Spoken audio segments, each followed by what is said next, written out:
This brother could have been for the rest of the brothers that, I don't know where you hang out, Cape May or or what's the name, the island, some of those places. No, but he's right here with us. And I think that speaks a lot for this brother. And you don't have too many brothers like this, do you? No. Who is willing to come and be with us. This brother drove 2 hours to Boston before he got on the train. He's taking tomorrow off of his job just because he wants to be here with us. And these are the things that I want to point out. These are the things that when you find sisters and brothers making this kind of commitment and this kind of dedication and this kind of love, we have to respect them. And I think that we cannot be demonstrable enough when we say when we pledge our gratitude to this brother. Because I think yesterday one of the things he said, we don't speak the English language, you just express some of our feelings in the language. And this is exactly where I'm coming from. My brother, we deeply appreciate you coming here. So with that as a background, I'm going to ask you to welcome Dr. Edward Bynum.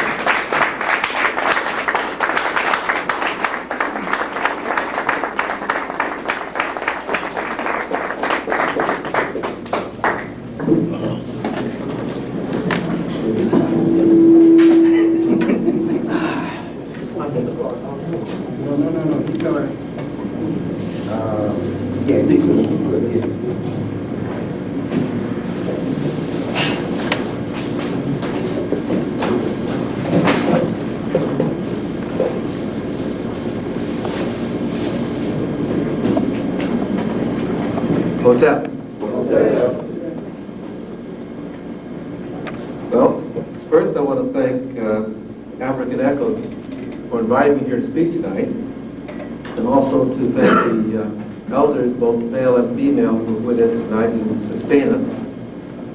And I especially want to thank Brother Inunu for inviting me and for arranging me to be here. It was sort of complicated getting here today for lots of reasons I won't go into, but I'm glad I did, and I hope that you find this talk tonight useful. It's kind of long, and I'm coming from the perspective of a clinician. Can everyone hear me? Okay. Coming from the perspective of a clinician. I'm by training a clinical psychologist. I've gone through a traditional training program. I went through Penn State University, got a PhD there, and then I went on to did a postdoctoral fellowship at a small hospital in Connecticut, and so on and so forth. And what I practice on a day-to-day basis, my bread and butter, is essentially hypnosis, family counseling, psychosomatic medicine. That's what I do on a day-to-day basis. But I also have a long and deep and perennial interest in the world's spiritual traditions, particularly those of Africa. I've studied at different times in the Caribbean, and I've gone to India a couple of times studying, and most recently I took half a year off, and part of that time I spent in Ile-Ife, West Africa, Nigeria, studying indigenous religious traditions. It was also important to know as I talk tonight about my background, where I'm coming from, philosophically and so forth, is that part of my spiritual practice, part of my sadhana, is in yoga. And yoga, some of the principles of yoga are associated with and underlie many different diverse spiritual traditions.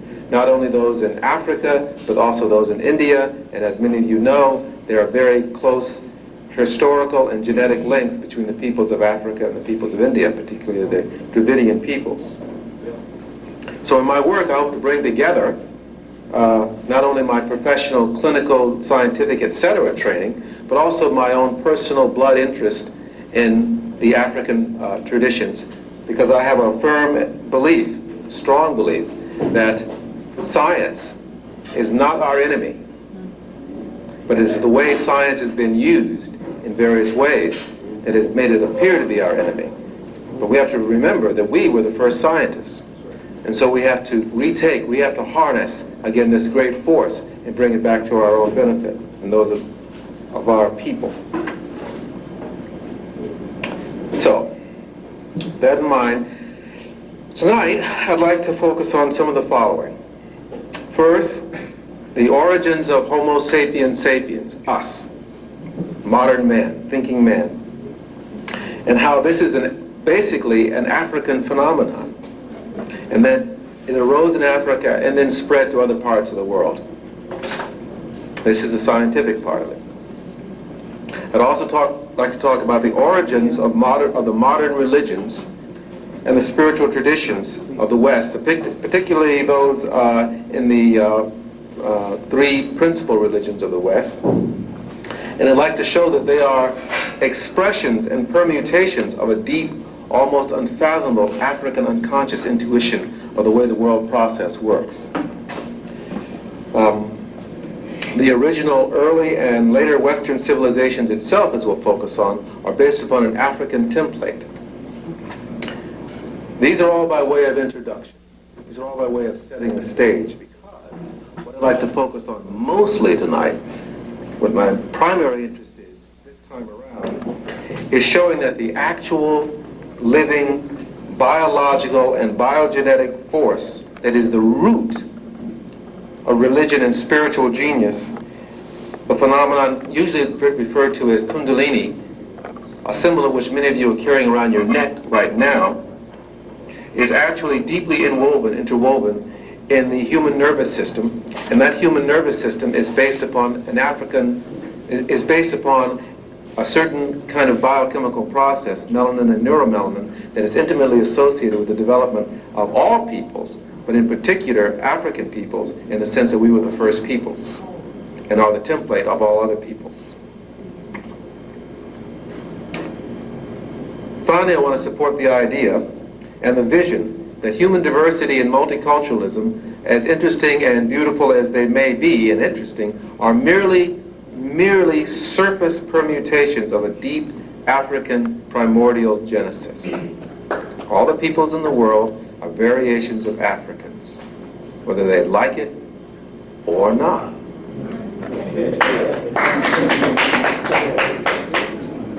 I also want to speak to the African template or model of both everyone's, all peoples, personal embryological or development in the womb, and how that reflects our individual and our collective spiritual development. Now, in order to do this, I'm going to have to get in a little detail in some areas, but I hope I can have your attention for doing that. And wherever I can, wherever I can think of it, I'll try to allude to the scientific and scholarly sources for which this comes from. So again, before I can do this, I have to set the stage with some scientific and historical and clinical material in order to make sense of some of the other stuff that comes later. I've gone to a number of different presentations and speakers, and while some of them are very exciting and very enthralling for me to hear, what I often feel is missing is what is this based upon in terms of what's currently scientifically, at least, if not acceptable, at least controversial. And so that's what I want to emphasize today, so that when I leave here today, in addition to a vision or an image being fleshed out, you also have a sense that this is firmly rooted in the present scientific enterprise. Again, science is not the enemy. Science is not the enemy.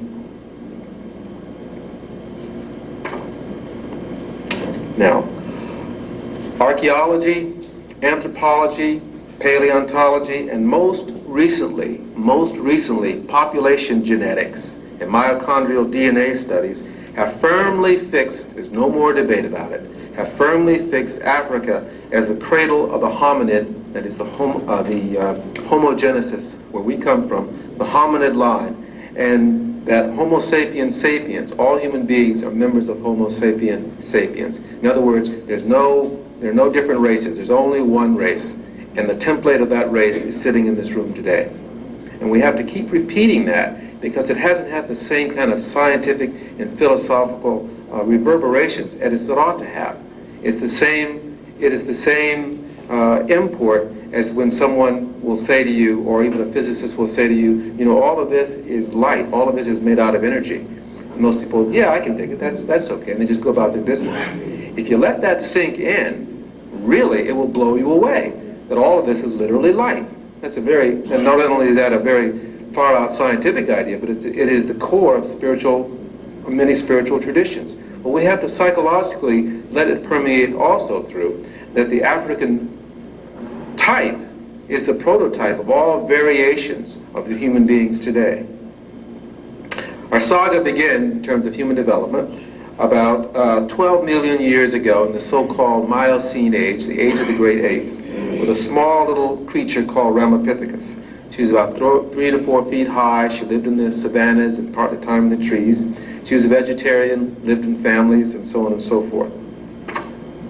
Now, she's the common ancestor. She's the common ancestor of both the hominid line, where we descended from, and also the chimpanzees. So some people say, well, she wasn't a real progenitor of human beings. Okay, and that's based on some biomolecular evidence and so on and so forth, and that's debatable one way or the other, depends on your philosophical point of view. About 6 to 8 million years ago, the ape chimpanzee and the hominid line diverged. Development went in different directions. About 4.5 million years ago, roughly around in there, a hominid creature called Australopithecus ramidus. You may have heard about that kind of creature in Time, Newsweek, various magazines that study human origins. This creature appeared and roamed the highlands of north-central Ethiopia. She also was a vegetarian and a root gatherer, lived in families and small groups. About 4 million years ago, roughly, arose the Australopithecines, the whole group of creatures. In particular, Australopithecus africana. She stood upright, and that's very important, because before this time we were closer to walking on all fours. She stood up almost upright, was about 4 feet tall, brain case a little larger, and this is very important. All other hominid lines came through her. All other hominid lines came through her. Now later, there was a lush profusion of other different Australopithecine kind of creatures running around. Australopithecus africanus, Australopithecus bosi, Australopithecus robustus, which means it was a very strong one. Australopithecus gracile is a very gentle one. This refers to body type. Australopithecus ethiopia. So you get the sense that there were a lot of different types competing at that time for who was going to move into where you are, where we are today. About 2.5 million years ago, more sophisticated hominids broke away from the Australopithecines and developed into what's called Homo habilis, the tool user. That's a very important development. The hominid line started being able to use tools, started being able to think, to take something and do something else with it that it was not done before.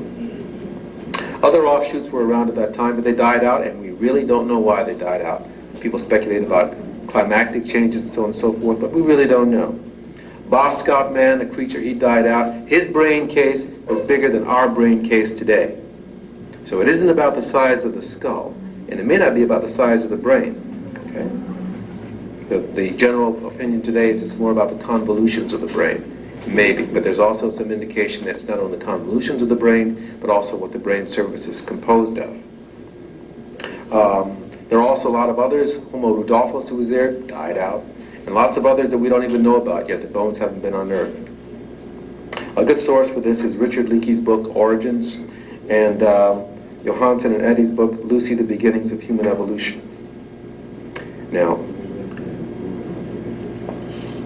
about 2 to 2.5 million years ago, this Homo habilis, the tool maker, is roaming around, and he dominates the area for about 1 million years, roughly 1 million years, until he either mutates into another form, or he dies out or transforms. We don't really know.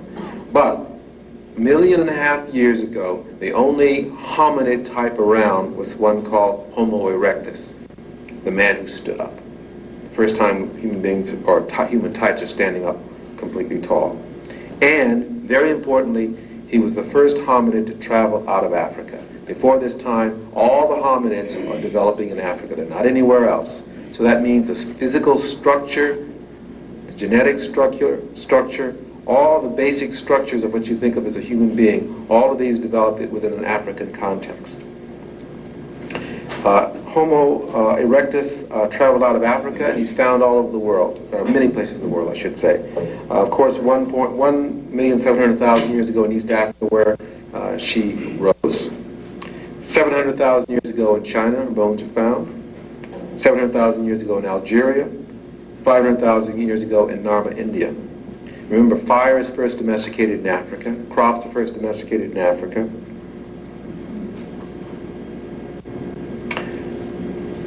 But the oldest bones of our kind are clearly found in Africa, and the highest numbers of them. So it's pretty conclusive that this is the home of human beings. There's no polygenesis. Human beings didn't develop in all different kinds of places and move. They developed in one place and moved out. Okay. What about Homo sapiens sapiens? That's us, Homo sapiens sapiens, thinking man. Well, she first developed in Africa also. Her bones have been found in different parts of the world. Parts of the world later, Australia 50,000 years ago, Philippines 30,000 years ago, Middle East 92,000 years ago, Siberia 30,000, China 67,000, Europe 33,000, but her earliest remains were found in Africa. Now, at this time, say maybe 50 to 30,000 years ago, human beings are scattered all over the planet. Okay, we've gotten to all the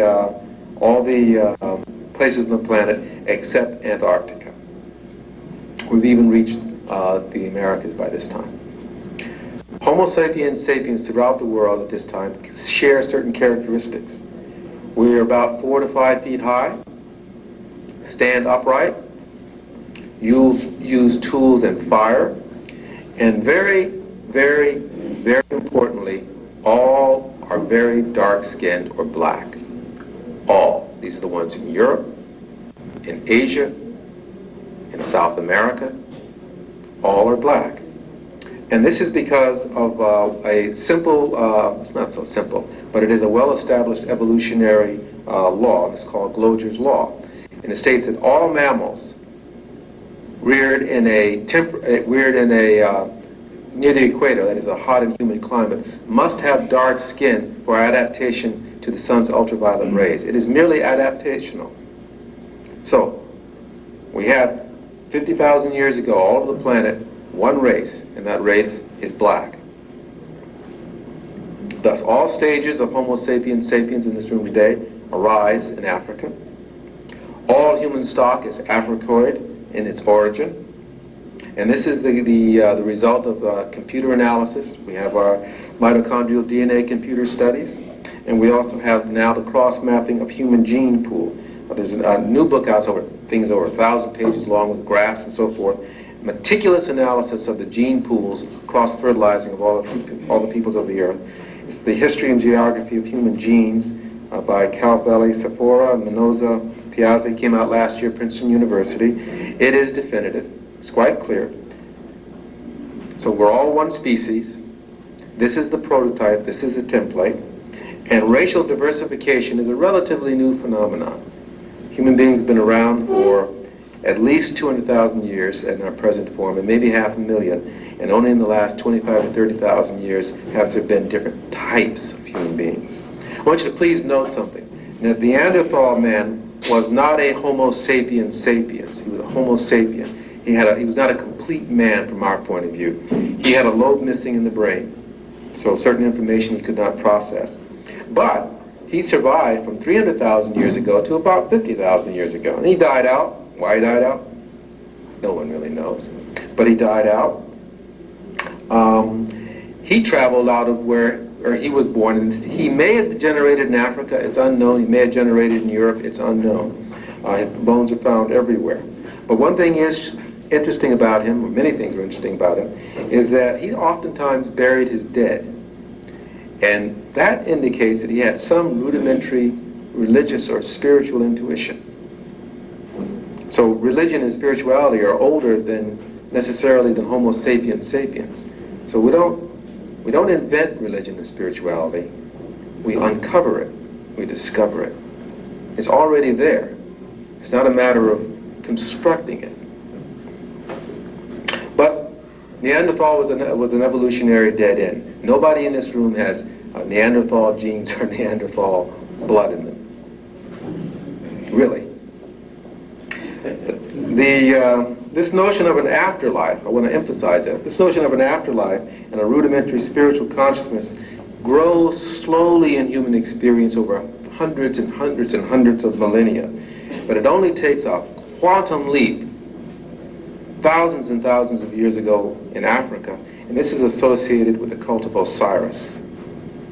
There's a quantum leap in spiritual consciousness of human beings that's associated with the Osirian cult, and we're going to talk about that a little bit later. But I wanted to just drop that right now. So, very brief background, setting the stage here. All the hominid lines that lead to modern humanity, Homo sapiens sapiens, arose in Africa and were of necessity dark brown to black in skin tone. Partial lines of Homo sapiens sapiens are found in different parts of the world, but the complete skeleton and the complete formations are only found in Africa, and they're found earlier in Africa than anywhere else. Not only was the first human being an African, but the entire sequence, not just the first man, but the last man, the present form, developed in an African context.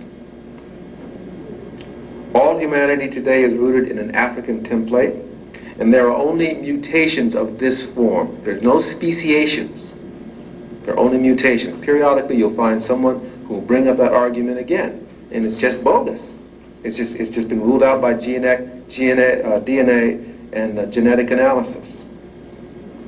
The Africoid type is the root and parent stock in which there are surface variations and phenotypical mutations and adaptations to various ecological and climatic changes.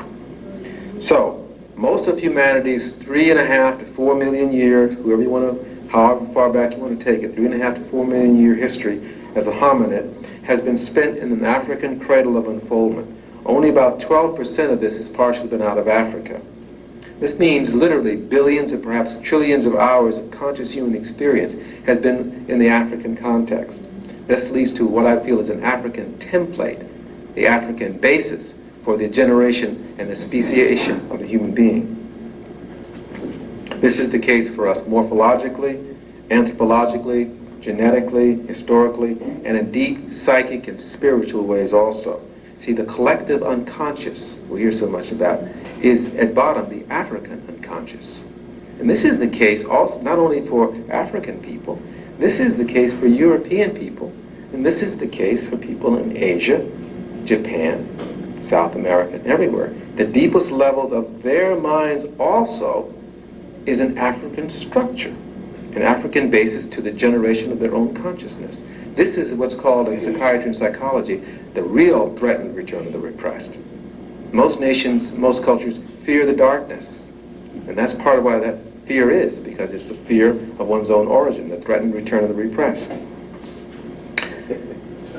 want to talk a little bit about embryogenesis here, because it's important, it's germane to what we're going to talk about next, what I'm going to build on. Embryogenesis is just a complicated word for what goes on with the fetus during development. Embryogenesis. Going from a tiny, tiny fetus to an organized human being. Okay. Embryogenesis, from the first hours, is guided and organized, this is very importantly, by a very important molecule known as melanin. Okay. There are numerous references for this, but the best medical reference is F.E. Barr in Medical Hypotheses. Melanin, the organizing molecule, came out in 1983. But there are a number of others. What you have is the egg and the sperm unite, fertilize, you have a zygote. It goes into the zygote continues to develop into several stages. And it has 3 levels as it develops. Okay? These 3 levels are the endoderm, and that leads to the development of the GI tract, liver, thyroid, pancreas, and so forth. A mesoderm, it has 3 divisions, epimere, mesomere, and hypomere, but the one we're most interested in is called the ectoderm. Okay? From the ectoderm is developed the neural tube and the epidermis. Now, why are those important? The ectoderm gives rise to three things. The neural tube, and out of the neural tube develops our brain, pituitary glands, spine, and motor nerves. The neural crest also has derivatives that go to different parts of the fetus as it's developing, guiding its development, guiding its organic unfoldment. The autonomic nervous system ganglia, the sense organs, adrenal medulla, the pigmented retina of the eye, cartilages of the voice box and head, and the epidermal layer that develops some cranial nerves, made a connection, good, some cranial nerves, smell, olfactory capacities, the inner ear structure, been hearing a lot about melanin, the inner ear structure, taste buds, hair, skin, the lining of the mouth and anus, anterior pituitary. It literally organizes the unfoldment. It's like the template of how a human being develops in the womb. And it's developed by a long, dark line. And it's a very important one. The point here is that melanin organizes embryonic development from the earliest hours and days after conception. Melanin is a semiconductor.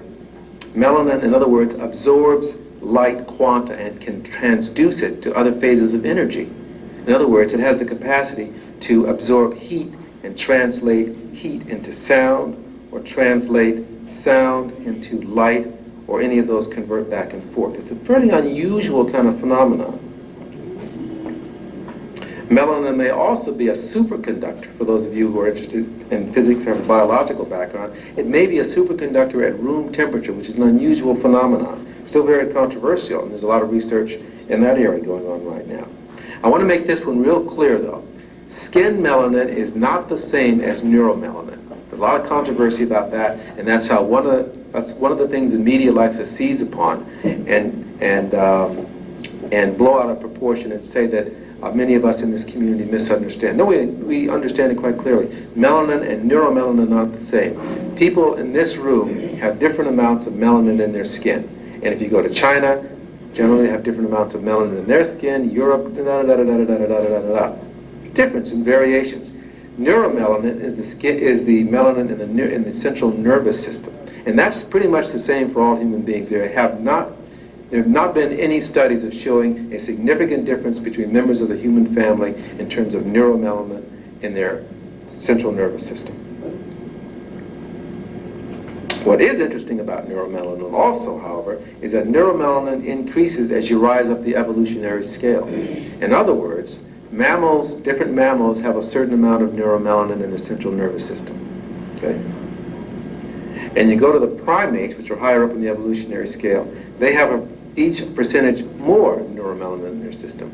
And then you go to the higher primates, and they have more in their central nervous system, until you finally get to the chimpanzee, and he has the most, until you finally come to a human being. So that's a pretty tight correlation. And again, if you think about intelligence, or if you want to, cosmic intelligence, and the capacity to absorb information and energy and light from the universe, melanin does that, has a way of incorporating that, transducing that to higher levels of unfoldment while evolution is occurring. Everyone also repeats during embryogenesis, during the time we're gestating in the womb, the same kind of development as our species has had for millions and millions of years.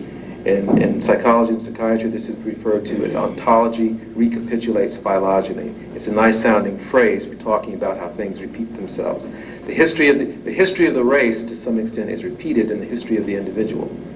If you've seen fetuses at very early stages, they look like frogs, fish, then they look like mammals, and they're da-da-da-da-da-da-da-da-da-da-da. Well, that also happens in terms of human psychic experience also, I believe. Okay.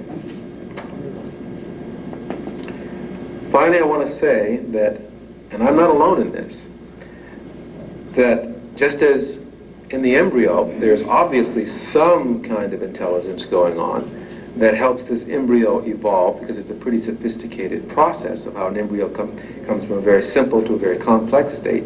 I believe the same thing happens in human evolution, that there is an intelligent evolutionary force living in each human body, everybody in this room, that guides hominid and human development.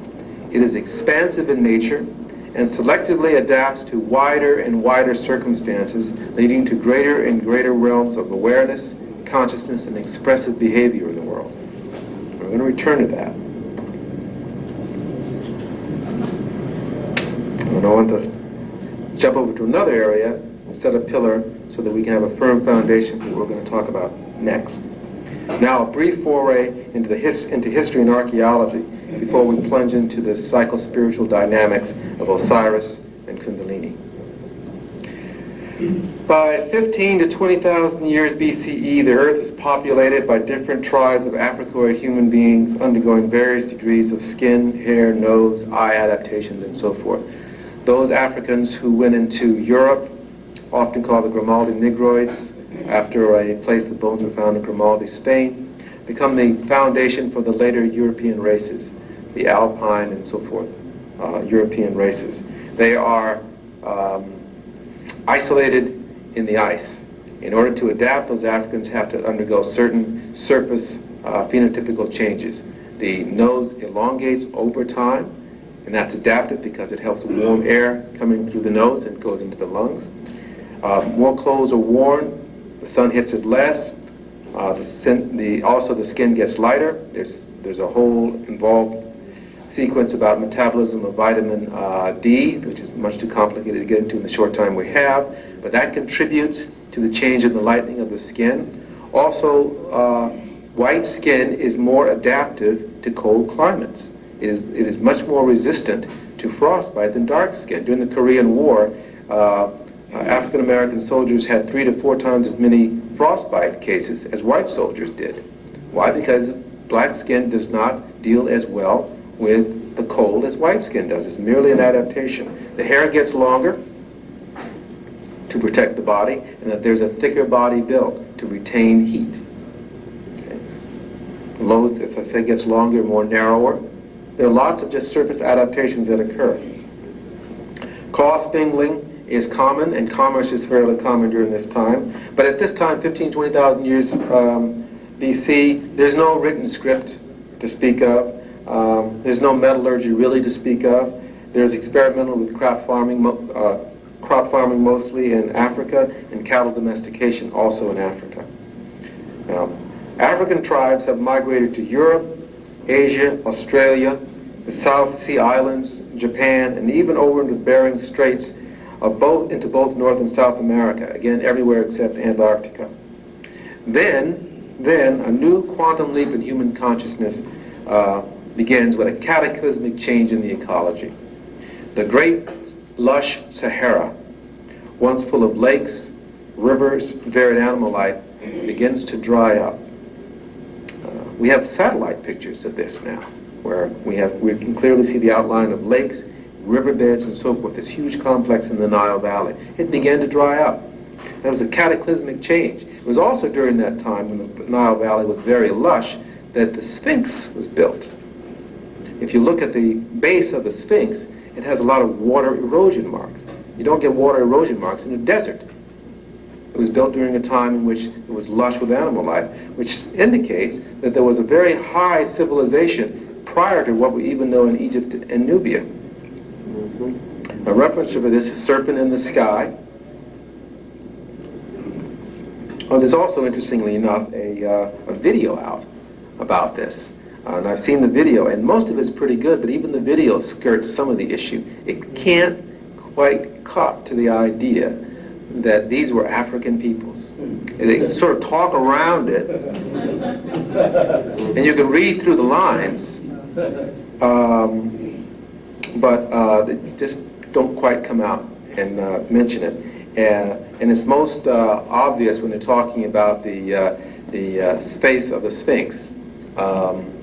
Many people think that, or it was held for a long time, that Pharaoh Khephren was the figure for the Sphinx, and they're finding out now that's probably not. They reconstructed by computer graphics the face of the Sphinx, and he would have to have an extremely long nose to be able to do that. So it was obviously was an African face. The Sphinx did not look the way it looked until recently. When Napoleon went into Egypt, And at that time, Africans were being brought out in droves to become slaves in the Caribbean. And until this time, people in Europe were praising ancient Egypt as a source of civilization and so on and so forth. When Napoleon's troops go into Egypt, they find the Sphinx, they see it, and they freak. And because he looks like the people we've been enslaving. So Napoleon's lieutenants blow off the nose of the Sphinx.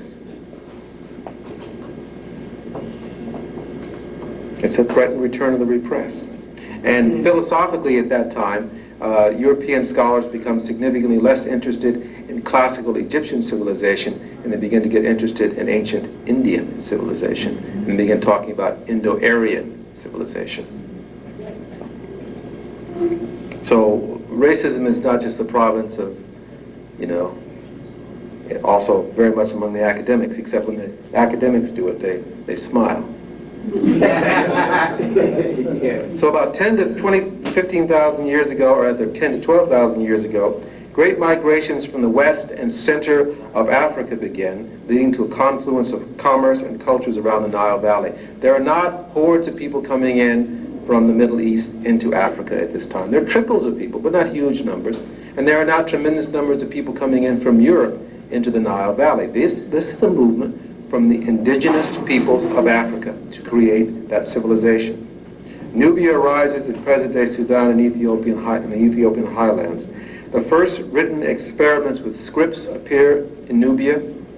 The first pharaohic structures appear in Nubia. The first experimentation with a pyramid begins in Nubia. The first metallurgical science begins in Nubia. The first exacting astronomy begins in Nubia. And most important for our discussion tonight, the first theory of salvation begins to take effect in Nubia. Walter Fairservice has an excellent book on the ancient kingdoms of the Nile and the doomed monuments of Nubia, in reference to the Nubia being anterior to even Egyptian civilization. Reality of the matter is that Egyptian and Nubian civilization are so close that it's really difficult to separate the two. The Egyptians and the Nubians did not make a distinction between each other in terms of race. They did it in terms of culture to some extent, but not in terms of phenotype. And they did make a distinction between themselves and Semitic peoples and European peoples, but not between Egyptian and Nubian peoples. That again is another way to divide people scholastically and academically, the same way that African peoples in Africa and Africoid peoples in southern India, i.e. the Dravidians, are thought of as different peoples. They are very close genetically, historically, and otherwise. For references, I suggest check Anta Diop's African Origin of Civilization, and also J.D. Jackson's Introduction to African Civilizations. Also, description of daily life among the peoples of the Nile Valley. There's an excellent description in Black Man of the Nile and His Family by the eminent elder Dr. Yosef Ben Yaknin. So, the Egypto-Nubian lands, that's how I'm going to refer to it, is Egypto-Nubian. Egypto-Nubian lands are referred to as Kemet, or Land of the Blacks, and there are 15 different ways to spell it. Choose the one that you want, but that's basically what it means. The Kemet means Lands of the Blacks. A number of things begin to happen here that are very important. Medicine begins to arise in this part of the world, and it arises because of the need for mummification and also battlefield surgery. There are huge battles going on here, but when you begin to mummify the bodies of the dead, you begin to learn a lot about it, and that's where many of the different anatomical terms come from. The Egyptians had over 200 different anatomical terms, or different anatomical parts of the body that they had identified.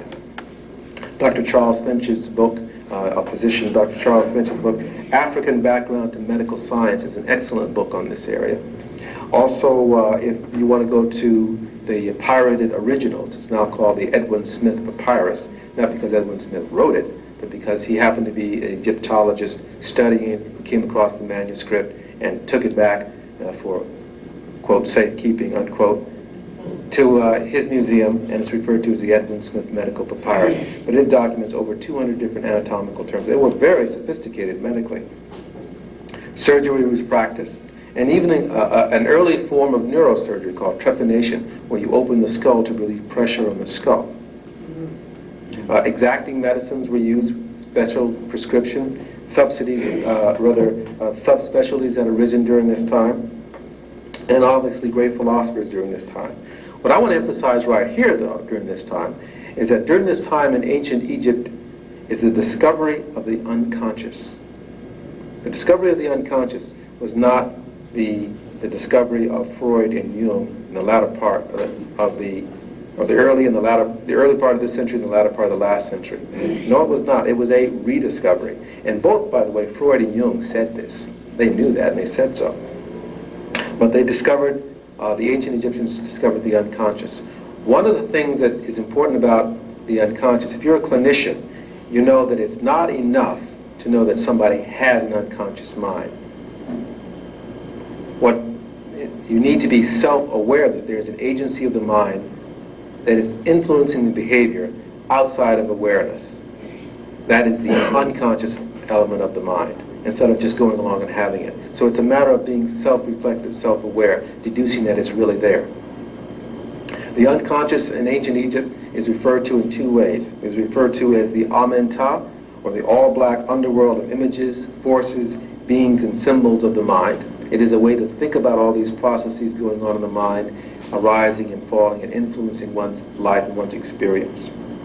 Richard D. King, a brilliant psychiatrist, a friend of mine, has written the book, The African Origin of Biological Psychiatry, and I would suggest any of you that are remotely interested in this seriously to pick up a copy of this person's book. Also, in ancient Egypt, the unconscious process is referred to as the primeval waters of Nun. There's an excellent text called The Discovery of the Unconscious in Ancient Egypt by Eric Horning that refers to this over and over. So clearly, the unconscious mind is known in ancient Egypt, and they work with the unconscious mind. They use the unconscious mind in treatment with hypnosis, with dream analysis, pain control, and a number of other things. We have not really exceeded their technique. We've gone in different directions, but all the basic techniques of hypnosis you can find written in the early Egyptian texts. I know, I do it. And I teach it to psychiatry and psychology interns. I'm using essentially the same basic ideas. I'm using different languages and different forms and so on and so forth. It's still basically the same idea.